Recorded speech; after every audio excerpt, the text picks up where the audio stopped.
And it's a video review of Transformers Studio Series number 86-11 Perceptor from the Transformers 1986 movie. And man, was I wrong about this figure. Initially, when I saw pictures of him, I thought, oh, this guy will just have the same engineering as that Titan's Return. It won't be a lot better than that one. But I don't know, when I got this guy, while I am right, the engineering is pretty similar. Aside from that, I think this guy just is just really well done. I haven't had this much fun with posing a figure since what was that, Kingdom Huffer.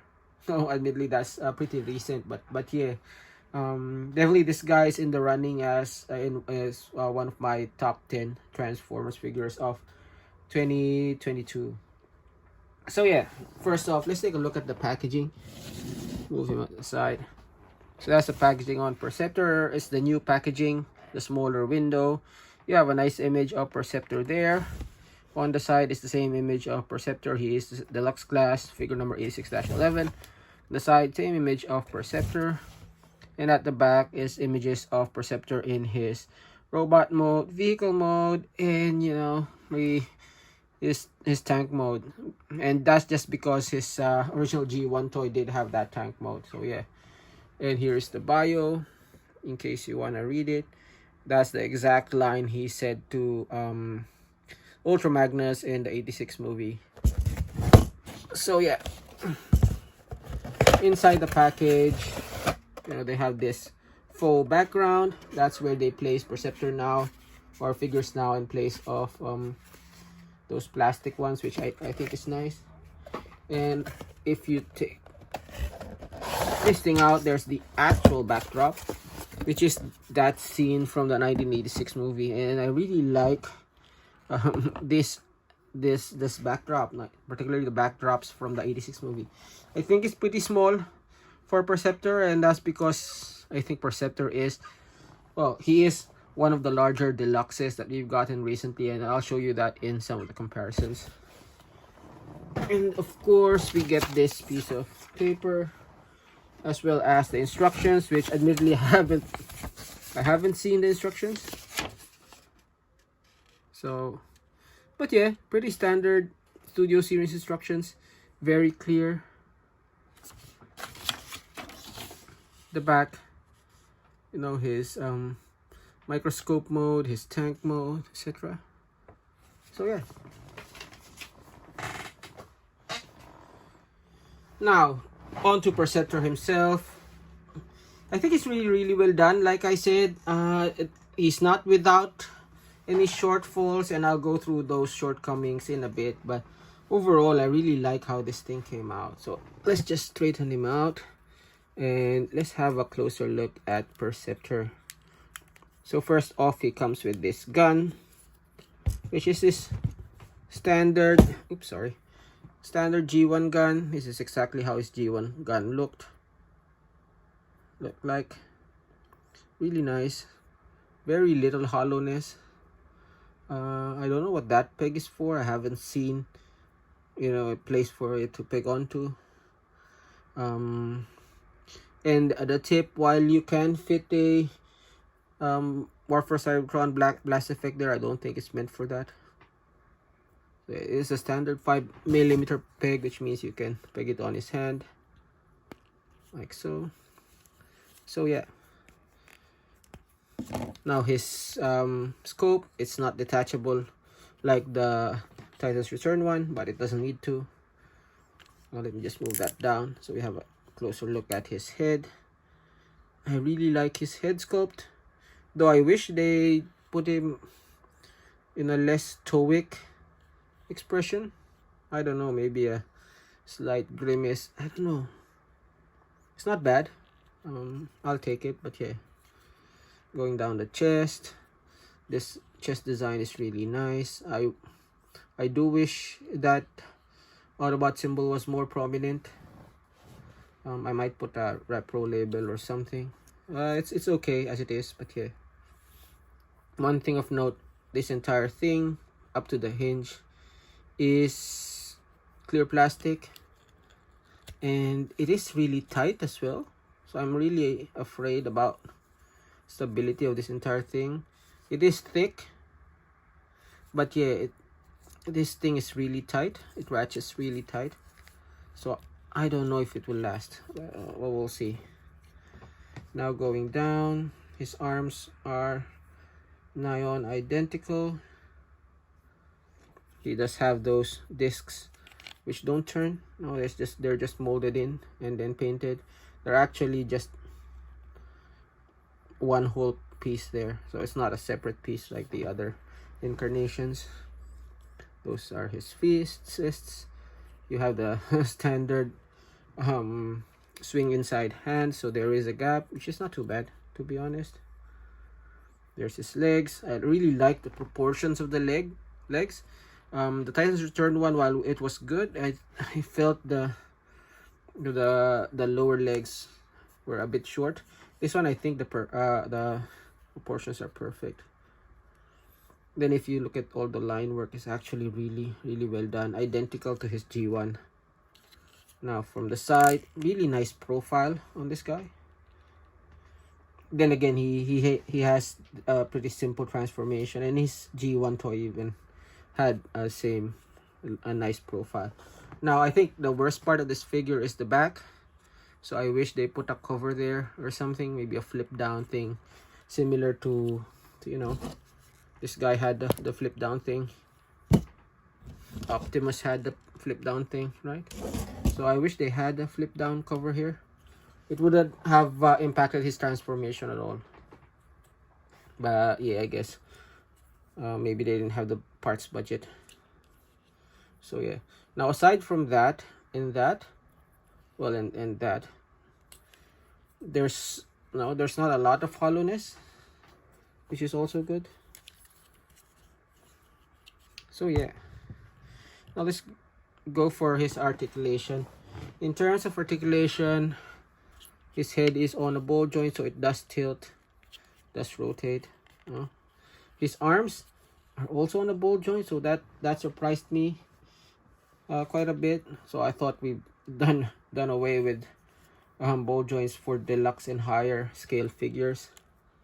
So yeah, that's still a ball joint, and you can see they coated it with something to make it a little bit thicker, or sorry, tighter. I don't know how long that will stand, but if it does get loose, then we can pop it out, put another layer of pledge, and then pop it back in, I guess. There is a hinge at the upper arm. There is a hinge at the elbow. Now I thought that elbow would have been deeper, and they could have really made it deeper by just, you know, cutting off a piece of the plastic, but you know, that's okay. There's no wrist hinge, but it does move in and out. Now compared to the Titans Return, this guy actually has waist swivel, which is nice. His legs are a bit tight, but it can go all the way out, so there's some hindrance there. There is an upper thigh swivel. The knee bends more than 90, which is really nice. You can put him in a lot of good crouching sniper poses. And then he does have that ankle tilt. Now that sniper thing is because in the IDW he was a sniper. So yeah. Other things, this thing can move that way, which is unfortunate. That means you can't put his scope in a more static pose. I will show that off later on compared to the Titans Return. And then since his head does flip for transformation, you can actually have him looking up. Now the benefit of that is if you have a sniper rifle, so similar to this one is from Octane, I think, then you can have him hold that, maybe rotate that to the back, and have him actually do a pretty convincing sniper pose. Just really good, really nicely done. Okay, now for some quick size comparisons. And as I've said, this guy is a big boy, he's a big lad. And just to show you what I mean, here he is with Commander class Rodimus, as well as your leader class Ultra Magnus. Let me just zoom out a little bit. And he's a bit like a big Voyager, right? Now here he is with an actual Voyager. Here he is with Earthrise Prime, the Netflix version. And just because he's with an arm reach, here he is with Studio Series Bumblebee movie Soundwave. Now, for some deluxe comparisons, here he is with your standard size deluxe Siege Sideswipe, and then here he is with one of the bigger deluxes, being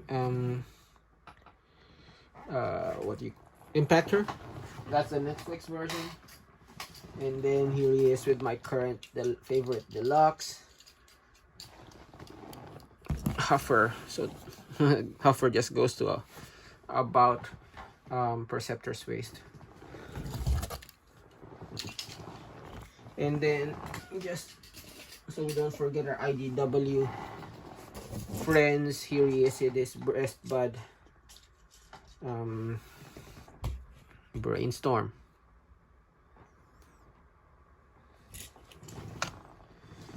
And lastly, here he is with the previous incarnation, Perceptor from Titan's Return. And this was a really good figure when it came out. I mean, he's more IDW styled than anything else. But otherwise, he's really good. I really like him. Now, overall, like everything accounted for, I think this guy's better articulation, better proportions and stuff like that. The one thing that I wish this guy had, that this guy does have, is the ability to, or more flexibility on this scope side. So yeah, he can do that, similar to that. Yeah, he can do that. But the one thing that I wish he could do was, this guy can actually flip this around and position his scope like that, which means you can put him in a few more static poses, right? Like this might be like his relaxed pose, and when you have him in a sniper position, that thing is not in an awkward place. Whereas this guy, the only thing you can do is flip it like that, which puts it all the way down, which is really awkward. And then you have him in a sniper pose. That's awkward, and that's awkward as well. So yeah, there's no middle ground compromise position. But all in all, that's a really minor gripe. Like everything else, this guy is superior to this. Now, I think the only possible reason you'd want this over that guy is if you wanted a more IDW styled Perceptor, which I guess this thing pulls off in spades. So yeah, but if you're like a G1 purist, or you're not really a fan of the IDW style, this is the way to go. So yeah, now to transform this guy, the engineering this guy is really simple. So first off, let's remove the gun. Okay. So first off, you want to flip the head. So rotate the head around, flip it in. Simple. You want to unpeg the arms, so you can see it that long panel just goes underneath that gap over there. So do that on both sides. Now you want to flip this over 45 degrees initially. So there's two hinges there. The red inner hinge, you want to go 45 degrees, and then you want to have this at flush like that. And what you want to do is that panel, you want to go inside that slot that way. So they have to move at the same time and meet at the middle. So yeah, now with that done, what you want to do is the hands you want to flip in, right? And then you want to rotate this point that upwards, and that gap you want to fill in with that peg or panel. So you just pegs like that. Same on the other side. Yep, peg like that. Okay, now the legs is pretty straightforward. You just want him to go all the way out, rotate that, flip that, and the toes. Same on the other side, rotate, flip, and the toes. And lastly, you want this panel to flip out, and this thing is tight, like I said, especially initially. And then this one, you just want to lay flat and then point that away. So once that's done, there you have Perceptor in his microscope mode. This gun you can peg at the back there. It's not a bad place to store it. Yeah. But yeah, now that's a really nicely done microscope mode. Better looking than the microscope mode of the Titan's Return version. Let me compare that and transform that so you can see. And here is the Titan's Return microscope. Pretty similar. Like I said, the engineering is nigh on identical. There's a few more steps on this guy, but you know, all in all, the parts go where you'd expect, and you know, where the parts go here is where the parts go there as well. So yeah, can't really say which one I prefer. If there's anything this guy does better, is that it has a lot more engineering on the scope. So you can see the scope does go up and down, and you can go through it, look through it. So it's a clear plastic, and you can look straight down, but yeah, it doesn't magnify, doesn't focus, so it's just for show. So yeah, but otherwise, you know, I don't really know which one I prefer. Maybe I prefer this more for G1 accuracy, but you know, as microscopes go or as perceptors go, I think these alt modes are equally good. So yeah, and just because here he is with a standard deluxe carbot, that is series sideswipe. Now let's transform him to his third mode, that is the tank mode, and coming from here is quite simple. So what we do is, let's remove the gun. You want this to flip the other way. As you can see, there will be that hole, and it will peg to that. So you just rotate it, align it, and then peg it on. It's not a hard peg in the sense that it doesn't peg, you know, securely, but yeah. And then this gun, I don't know, I think you're just supposed to have it like that, if I'm not mistaken. So yeah, that's him in his, you know, barely a tank mode. It's not bad. If you have like your Titan's Return figure, so this one is a Titan's Return partner of that other Perceptor, you can have him looking and firing like your Diaclone boys. And of course, here he is with the Titan's Return Perceptor. Let me just zoom out a little bit. In the tank mode, so they're equally daft looking. But you know, it's not bad. The original G1 had it, so they had to have it, I guess. And it's like a few flips away. So yeah. Oh, and here he is with the deluxe car again. See sideswipe. And that was the review. Now, final thoughts. This guy, Studio Series Perceptor, is really, really well done. Definitely in the running for my top 10 figures of the year. Arguably better than Studio Series Shockwave, the Bumblebee one, in my eyes. He's not without his flaws. You know, he does have that giant gap at the back, and this scope is very limiting in terms of posing. He doesn't have the wrist swivels, which, you know, hurts his posability as well. But otherwise, he's really well done. I can't stress that enough. Now, if you have this guy and you were wondering, should I upgrade to that guy? I'd say yes. I'd say it's not a, you know, it's not a hard question to answer. It's a good upgrade. If anything, the only thing going for this guy is that he's IDW. So if you're really after like the IDW look, or you have an IDW shelf, there's no need to upgrade to this guy, because you know that's the IDW look. He won't fit in the IDW shelf. But even as a standalone figure, even if you just collect IDW stuff, I still say pick him up as a standalone if you don't care about the G1 stuff, because he's a really well done figure. So yeah, if you like that review, please leave a like, leave a comment, and subscribe. As always, this has been Grim Trigger, and this has been the awesome Studio Series Perceptor. Thanks for watching, and I'll see you in the next video.